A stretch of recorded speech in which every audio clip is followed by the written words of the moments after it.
The wolf. For centuries, humans have feared it, worshipped it, hunted it, and imitated it. Its howl has echoed through myths, its fangs painted on cave walls, its eyes mirrored in our nightmares. But behind the sharp teeth and the haunting call lies a secret overlooked for millennia. The true power of the wolf isn't in its jaws or in its voice. It rests lower, quieter, hidden in plain sight. The paw. What seems like nothing more than the animal's foot is, in fact, a masterpiece of engineering. A living machine that allows the wolf to rule over forests, tundras, deserts, and mountains. To chase prey for hours, to outlast the coldest nights, to leave a trail that only its own kin can read. The paw is not just flesh and bone. It is antifreeze, compass, pen, and weapon. Henry David Thoreau once wrote, "It's not what you look at that matters, it's what you see."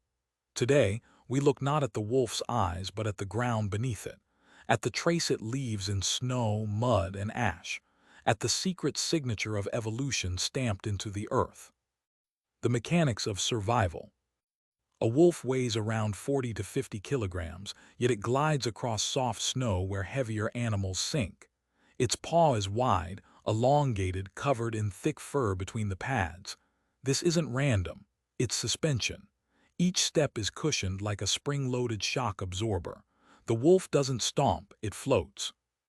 While a deer might stumble, a moose might sink, and a man in boots will collapse into the snow, the wolf moves as if the snow were solid ground.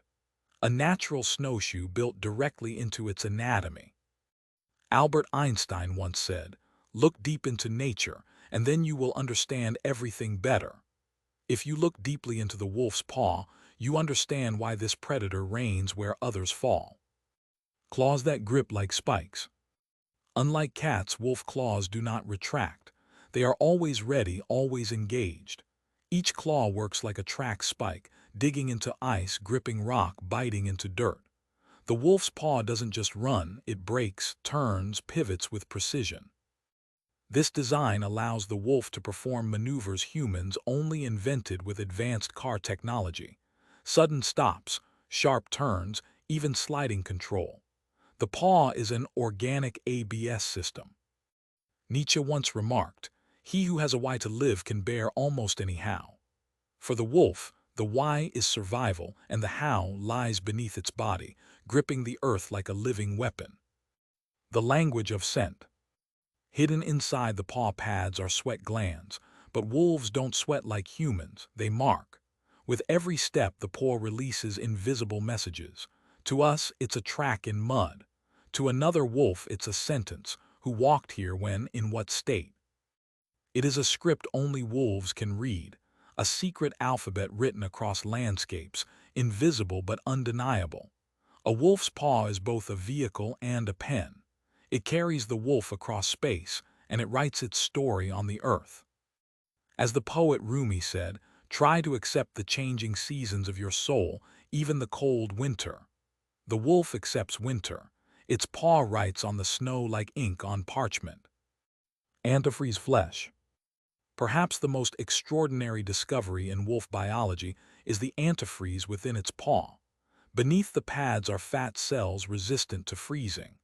Blood vessels form a countercurrent heat exchange. Warm blood entering meets cold blood leaving, recycling warmth back into the body. The result? The paw itself remains cold, nearly frozen, but the tissue doesn't die. It is frost without death. The wolf runs across glaciers where a human would lose toes in minutes.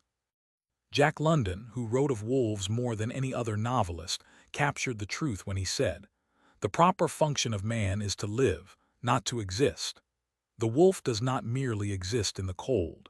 It thrives because its paw cheats nature's law of frostbite. Myth and symbol. For northern tribes, the wolf's paw was more than biology. It was omen, symbol, protection. Among the Khanty, they said, "Where the gray one steps, the earth breathes." In Mongolia, travelers believed if a wolf's tracks followed their caravan, the road ahead would be safe. Shamans carved paw talismans to wear during hunts. The paw was a guide, a compass through chaos. Even today, modern trackers can read wolf paw prints to tell if the animal was tired, hungry, or leading a pack. The philosopher Confucius said, "Signs and symbols rule the world, not words nor laws." The wolf's paw is one such symbol, etched into earth, into myth, into our subconscious. The wolf versus man. The human foot is built to stand and walk. The wolf's paw is built to endure. A human might trek 40 kilometers in a day and collapse. A wolf covers 60 without pause. Its paw doesn't just support its weight, it redistributes energy so efficiently that exhaustion is postponed almost indefinitely. To walk in the wolf's tracks is to walk in the presence of a design perfected over hundreds of thousands of years. In this comparison, man is clumsy, fragile. The wolf is grace in survival. Ernest Hemingway once wrote, "The world breaks everyone, and afterward many are strong at the broken places." The wolf's strength is not in avoiding hardship, it's in evolving its very paw to overcome what would break another creature. Hunters once noted something eerie. Even hours after a wolf's death, its severed paw still released scent. To humans, just flesh. To wolves, one last message: "I was here. Remember me." Some biologists confirmed it. Chemical residues continue to evaporate long after life leaves the body. The paw writes one final line in the snow, a signature that outlives the writer. From nature to technology. Today, engineers are studying wolf paws to inspire new designs in robotics, prosthetics, and even military gear. The paw's cushioning system is being mimicked in soldier boots. Its antifreeze mechanism inspires biotech research. The wolf, once feared, is now teacher. Leonardo da Vinci said, "Those who take for their guide anything other than nature are mistaken." Humanity, finally, is following nature's blueprint, and the wolf's paw is one of the finest. Conclusion. The wolf is not merely fangs, nor howls, nor savage hunger. Its true weapon is quieter, subtler. A paw that runs without sinking. A paw that writes in scent. A paw that cheats the frost. A paw that whispers across centuries, across myths, across snowfields. To follow the wolf is to follow endurance itself. To study its paw is to study the secret contract between flesh and earth. If you've enjoyed uncovering this hidden side of the wolf, I'll be deeply grateful if you support this channel.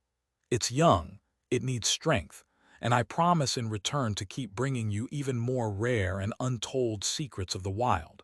Link in the description.